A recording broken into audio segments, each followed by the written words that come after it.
Merci au réseau TCA francilien effectivement de m'inviter à cette présentation. Donc moi, je rappelle, donc le collectif national des associations d'obèses existe depuis un peu plus de 17 ans. On est agréé par le ministère de la Santé et on travaille effectivement depuis plusieurs années sur les problématiques qui sont liées aux problématiques de poids. Et nous travaillons notamment avec les instances d'État au sein des ministères donc de la Santé, l'interministériel également sur ministère de l'Agriculture, Santé, Écologie et Finances et au niveau européen. Donc les nouveaux régimes à la mode, donc mytho-réalité, donc les effets de mode. Donc j'avais fait une présentation et en fait l'actualité a fait que une revue 60 millions de consommateurs a sorti en fait un livre sur les régimes. Donc j'ai un peu modifié ma présentation. Alors, les effets de mode. Donc aujourd'hui, effectivement, les médias en tout genre ont un rôle et une influence qui est très importante vis-à-vis du développement des nouvelles technologies. C'est-à-dire qu'en fait, quand on pense médias, on pense au premier abord à la télé, mais pas que. Notre génération effectivement est une très très grande consommatrice de médias, surtout chez les jeunes. Il y a donc Internet, la télévision, MP3, puis alors je vous en passerai des multiples et variés que je découvre, hein, parce que je fais partie, je m'inclus dans les vieux, TikTok et compagnie, qui sont pour moi effectivement un peu un danger, pour ne pas dire un gros danger, à pas mal de niveaux. Or, les problématiques d'alimentation augmentent considérablement chez les jeunes, les très jeunes, de plus en plus en fonction de l'évolution dans le temps. Dans l'agroalimentaire, alors je me suis orientée sur une cible, parce qu'effectivement, les médias, la publicité, les effets de mode, c'est énorme. Enfin, on peut y passer la journée. Mais quand on regarde bien, c'est finalement la problématique de l'agroalimentaire et de la publicité, qui est le principal acteur qui envoie effectivement des messages sur la consommation alimentaire. La télévision a fait avec un travail avec EFC Que Choisir qui montre qu'effectivement sur une quinzaine de jours, ils avaient enregistré jusqu'à 723 spots publicitaires et qui diffusaient en particulier des spots sur l'alimentation qui portaient sur les produits laitiers et ceux qui comportent le plus de 63% de sucre rajouté et 45% de graisse. Et ce sont ces messages-là qui sont retenus, parce qu'on est sur du matraquage publicitaire, qui sont retenus par la population. Alors, je ne peux pas m'empêcher de faire une petite parenthèse. Il y a une marque de box de régime vendue par correspondance qui s'appelle Comme 3 petits points, qui va jusqu'à 44 publicités par jour. Or, 44 publicités par jour diffusées sur les médias, vous expliquant que vous êtes trop gros et qui vous expliquent qu'ils ont la solution miracle à vous envoyer.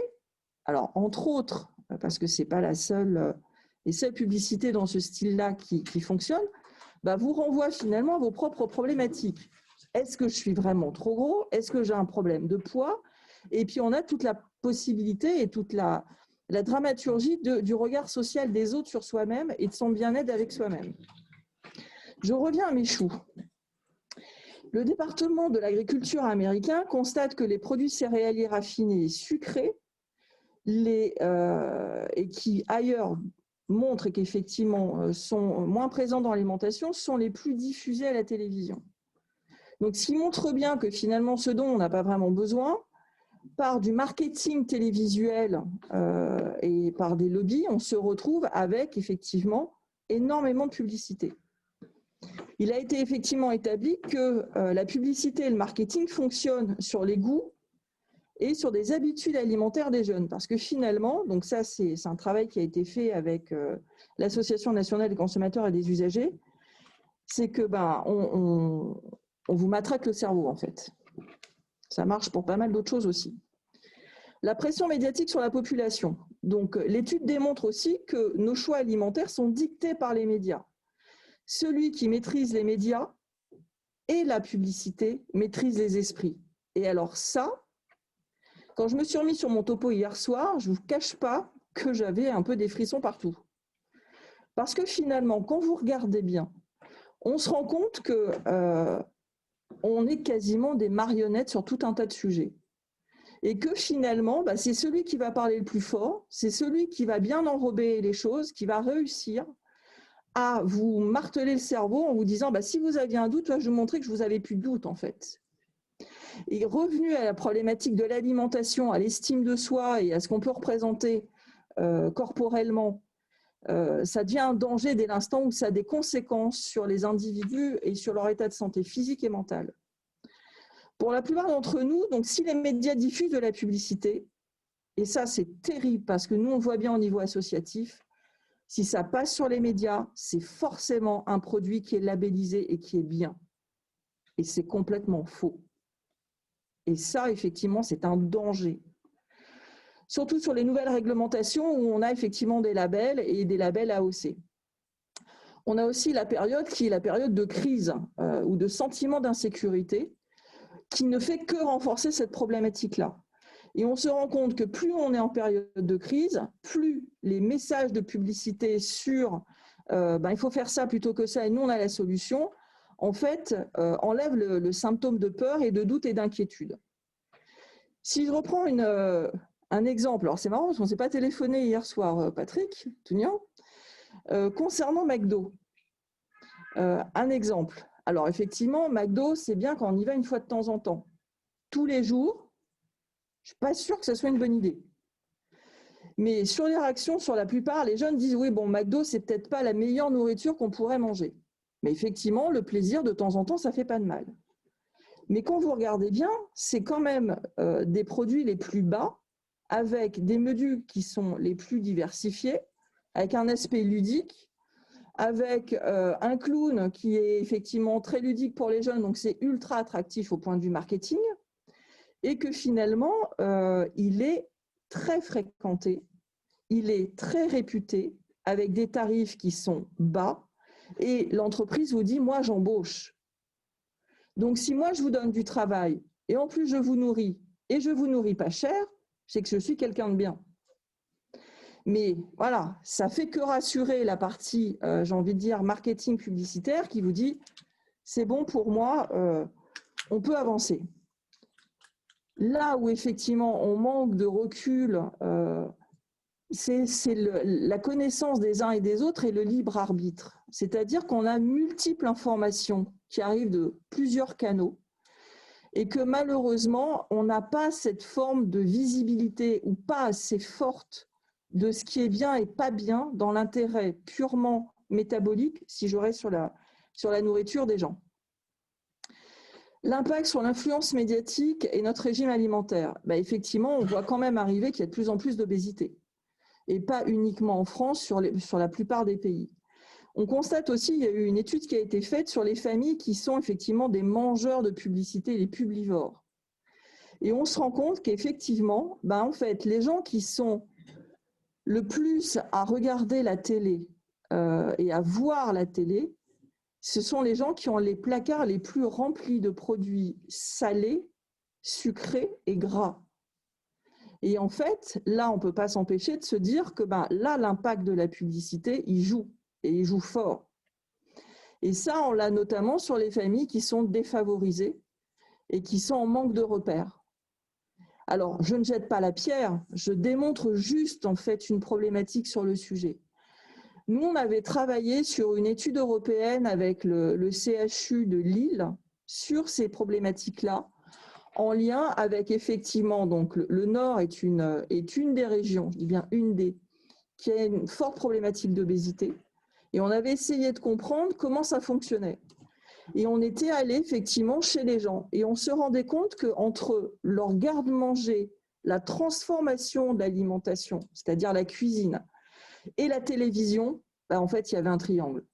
Tout était à proximité. Et là, on se dit, bon, comment on peut casser, parce que c'est ça l'idée, comment on peut casser cette espèce de cercle pas vertueux. Donc, hop, là, bêtise, pardon. Bêtise. Pour le coup, effectivement, on a une hausse de l'obésité. Et ce qui s'est mis en face pour essayer de contrer cette hausse de problématiques d'obésité, enfin si je reste sur l'obésité, c'est effectivement la formation du PNNS, donc le Plan National Nutrition Santé. Donc je fais une petite parenthèse, et le PNNS 4, ça y est, rentre en action. Donc les réunions vont recommencer à partir de début octobre, donc on va pouvoir s'en mettre à travailler. Et puis le CNA, donc le CNA qui est le Conseil national de l'alimentation dont je vous parlais tout à l'heure, qui est sous l'égide de 4 ministères, avec pour objectif de travailler avec toutes les parties prenantes sur ces problématiques de santé, d'alimentation, de transformation, de marketing, etc., pour pouvoir essayer d'avancer sur pas mal de sujets. Et il démontre effectivement, et il dénonce l'abus de publicité sur les entreprises agroalimentaires qui, elles aussi, se disent que finalement, ça devient de la contre-publicité pour elles. Elles se font elles-mêmes de la contre-publicité. Alors, quels sont les moyens mis en œuvre pour éviter toutes ces influences? Alors, j'ai intitulé ça « Campagne publicitaire, la contre-attaque ». Donc, ça fait très média, ce titre, mais finalement, pour avoir fait 18 ans de presse médicale, moi, je me dis qu'il faut utiliser les mêmes outils que les gens qui utilisent ces outils-là. Mais finalement, essayer de renvoyer à la même dose, voire plus, des outils qui soient, et des messages de publicité qui soient informatifs vis-à-vis de la population et très pratico-pratiques et surtout pas stigmatisants. Donc l'idée, c'est effectivement, vous avez depuis des années commencé à voir des bandeaux en bas des messages sur certains produits agroalimentaires. Quand un message passe sur un produit agroalimentaire, ça ne veut pas dire que le produit est bon. Alors, je précise bien ça parce que nous, on a des familles dans les assos qui sont venus nous dire en disant « mais il y a marqué mangez pas trop gras, pas trop sucré, etc. Donc le produit est bon ». Non, non, non, non, non, non, non. On vous rappelle des messages. Et c'est là où effectivement le travail avec Santé publique France est complètement colossal sur la compréhension de la population face à ces messages-là. Les slogans, effectivement, qui sont en bas, et puis vous avez la campagne « Manger, bouger ». Et là, moi, j'ai envie de vous dire « Manger, bouger ». Oui, mais pourquoi il faut dire à la population qu'il faut manger et bouger? Ça ne suffit pas comme message de dire à la population qu'il faut manger, bouger, leur expliquer l'intérêt immédiat que ça va avoir sur eux, sur le fait de manger avec plaisir. J'ai envie de vous dire « Manger de tout », mais là, j'enfonce des portes ouvertes. Et bouger n'est pas nécessairement s'inscrire à un club de sport. Et moi, je dis toujours avec beaucoup d'humour, vous mettez un aspirateur et un balai à votre conjoint masculin, vous verrez, il va faire beaucoup de sport. Et puis, concernant les madames, même en prenant la carte bancaire de votre chéri, vous faites les boutiques, vous êtes en activité physique intense. Et là, vous êtes en manger-bouger, même si effectivement, vous n'aimez pas les conditions sportives. Et puis, vous avez de plus en plus des guides de nutrition qui sont à destination de la population. Et au-delà de ça, vous avez vu arriver depuis plusieurs années, en fait, plein d'émissions concernant le refait soi-même, la cuisine, comment on peut cuisiner tel et tel produit. Là, pendant le confinement, il y avait Cyril Lignac sur la 6 qui faisait des choses pour montrer, voilà, c'est revenir à des choses qui sont simples et que finalement, malheureusement, les gens ont perdu au fur et à mesure par manque de temps et peut-être aussi par manque de transmission intergénérationnelle. Et beaucoup de livres culinaires qui fleurissent dans tous les sens.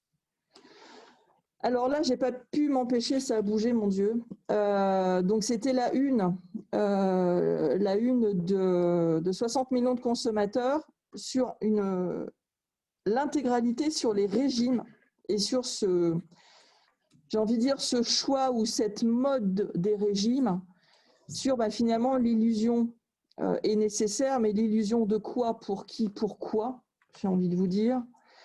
Ah oui, alors toutes les photos ont chassé, je suis vraiment désolée. Le fait qu'on ait envie de ressembler à une idole, mais j'aurais tendance à vous dire, essayer de se ressembler déjà à soi-même et d'être connecté avec soi-même, c'est déjà un gros travail. Et puis, on a plus à gagner à être soi-même qu'à essayer de ressembler à quelqu'un. Les modes qui sont avec risque ou sans risque, en fait, faut revenir à des choses simples. Il faut se faire plaisir et puis se dire que finalement, travailler avec les enfants, travailler même avec soi, essayer d'effectivement d'aller au marché et transformer les produits soi-même, d'en faire un peu plus, de les stocker, de les mettre au congélateur, c'est plutôt une bonne idée. Et là, je pense que le confinement a réveillé pas mal de, j'ai envie de dire cerveau, mais c'est pas le terme, d'esprit sur le fait qu'effectivement, quand vous êtes chez vous, il y a plein de gens qui se sont mis à cuisiner, qui se sont remis à cuisiner. Et je me dis que là-dessus, il faut continuer à travailler sur cette idée. Et puis voilà, enfin, ce que disait Patrick Tougnan tout à l'heure, les régimes en fonction de, on est enceinte, on est une ado, on est un enfant, on est en ménopause, là où il faut aller, pas aller. Et puis, est-ce qu'on a envie effectivement de se dire je suis en effet mode et je veux profiter finalement de cette mouvance. J'ai envie de vous dire, essayez d'être vous-même avec tout un tas de simplicité, et Dieu sait que c'est déjà assez compliqué. Et surtout, faites-vous plaisir et regardez là où vous voulez aller dans votre intérêt personnel. Voilà, merci.